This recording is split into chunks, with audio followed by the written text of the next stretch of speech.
20 million barrels of oil every single day. That is how much crude flows through one narrow strip of water between Iran and Oman, a passage so small you can almost see the other side with your bare eyes. 72 hours ago, Iran shut it down. Not partially, not symbolically, completely. Naval mines deployed, Revolutionary Guard fast boats swarming the channel. Commercial tankers ordered to turn around or face military interception. And within 43 minutes of that announcement, Brent crude jumped $14 a barrel. That was just the first hour. Let that number settle for a second. The $14.43. That is not a market correction. That is not a supply shock. That is the sound of the entire global energy system having a heart attack in real time. Because what Iran just did is not a military provocation. It is not a political stunt. This is the single most dangerous economic weapon any country has deployed since the 1973 Arab oil embargo. And the consequences of what happens in the next 48 hours will be felt in your grocery store, your gas station, your rent payment, and your retirement account, whether you live in New York, London, Mumbai, or Lagos. This is not someone else's crisis. This is yours. And it just started. Here is what should stop you cold right now. The Strait of Hormuz is not just an important shipping lane. It is the shipping lane. Roughly 1/5 of the entire world's oil supply passes through this 33-kilometer wide corridor every single day. Saudi Arabia's crude exports, Kuwait's entire output, Qatar's liquefied natural gas, which heats homes across Europe and Asia, UAE's 3 million barrels daily, Iraq's southern export terminal, all of it funnels through Hormuz.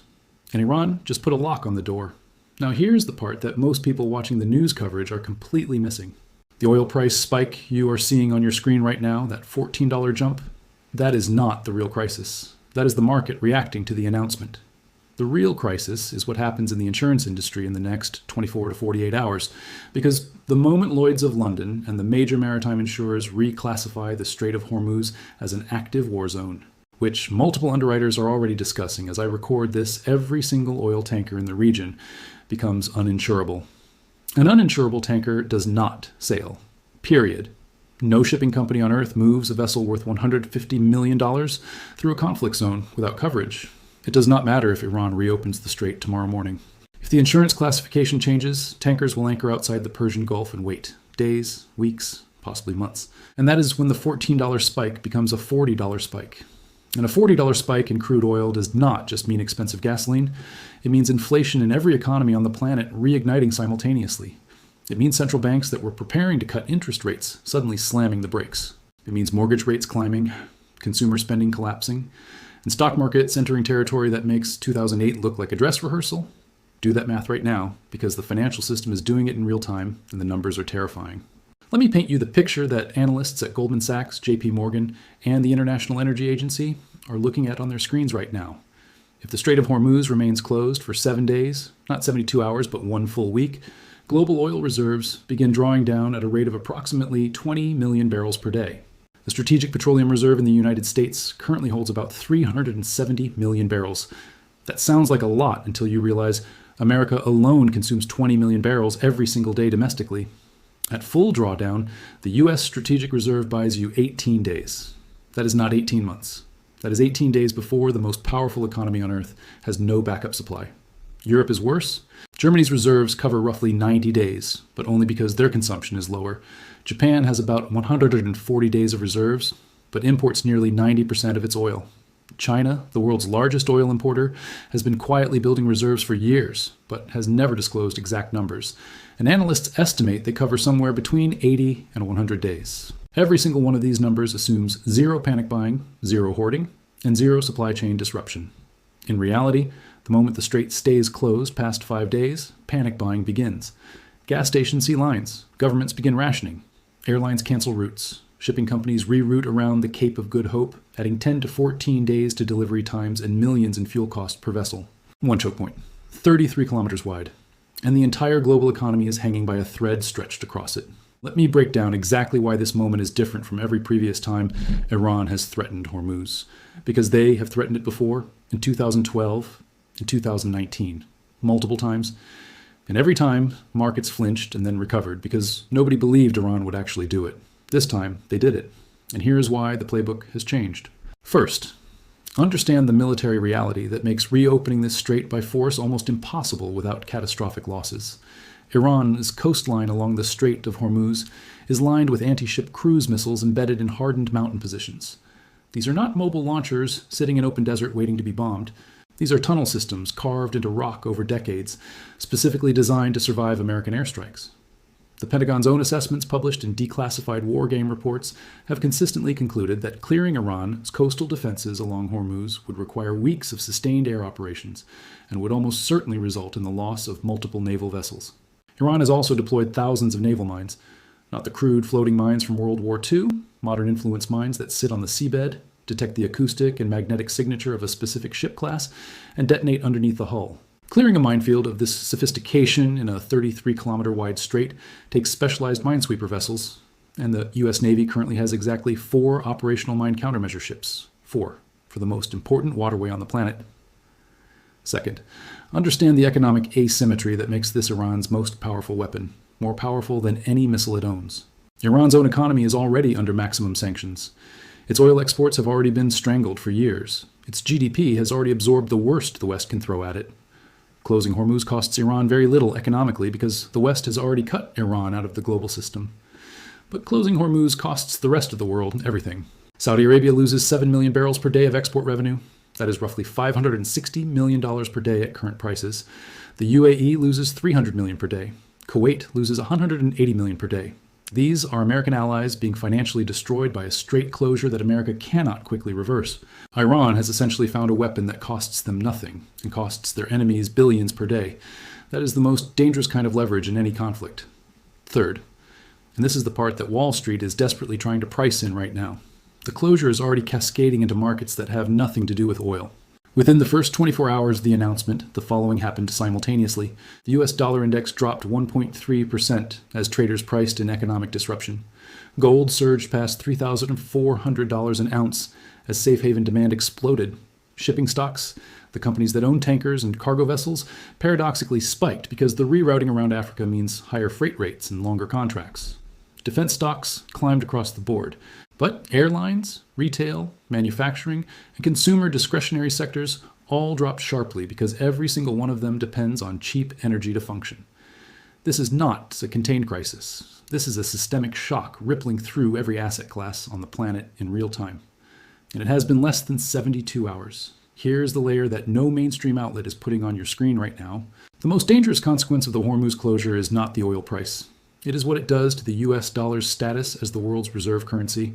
For 50 years, since the petrodollar agreement between the United States and Saudi Arabia in 1974, global oil has been priced and traded almost exclusively in US dollars. Every country that wants to buy oil needs dollars to do it.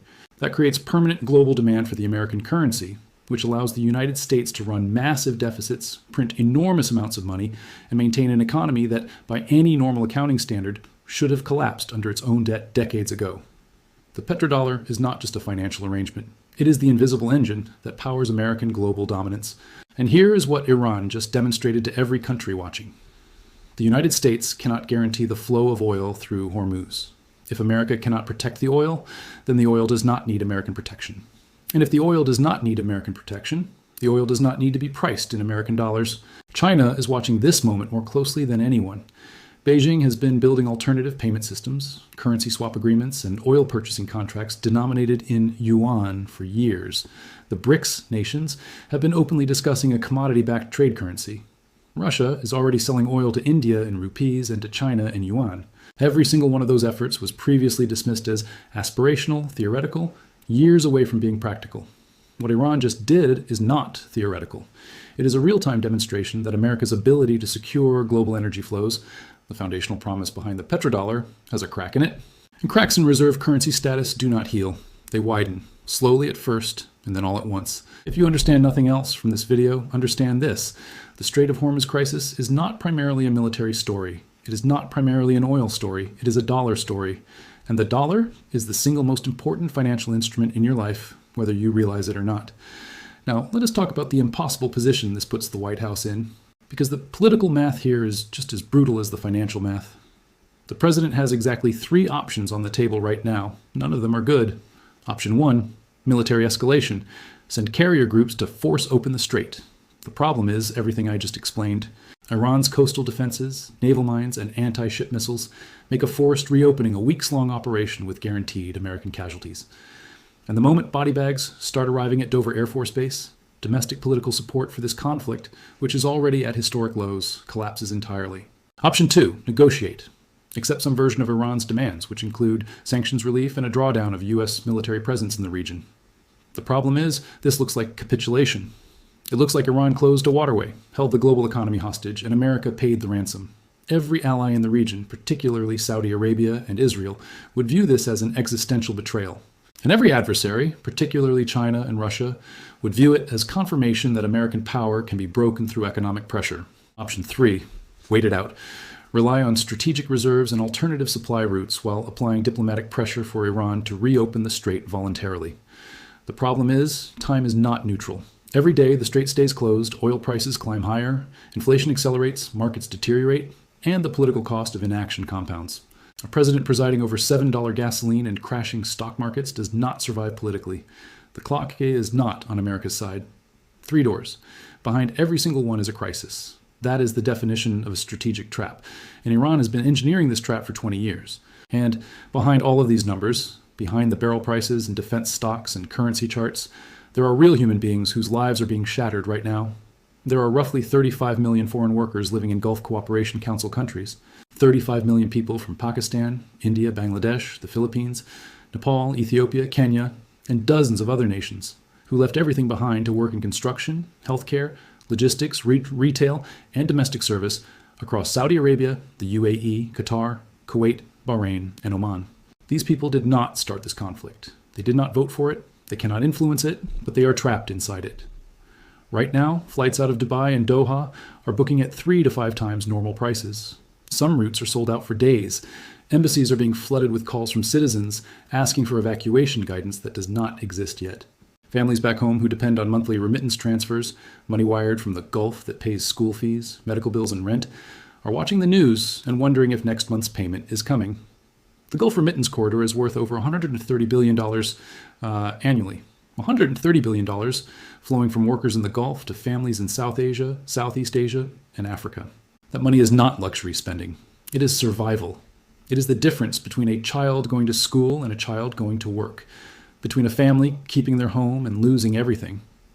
When people talk about the Strait of Hormuz in terms of barrels and basis points, remember this: behind every barrel is a worker, behind every basis point is a family. And right now, millions of them are staring at their phones in silence, waiting for news that might not come. If this moment feels unprecedented, it is because in its specific details, it is.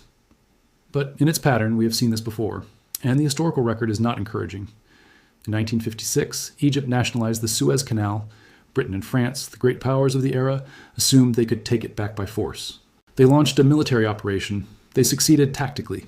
And then the United States, wielding economic pressure, forced them to withdraw.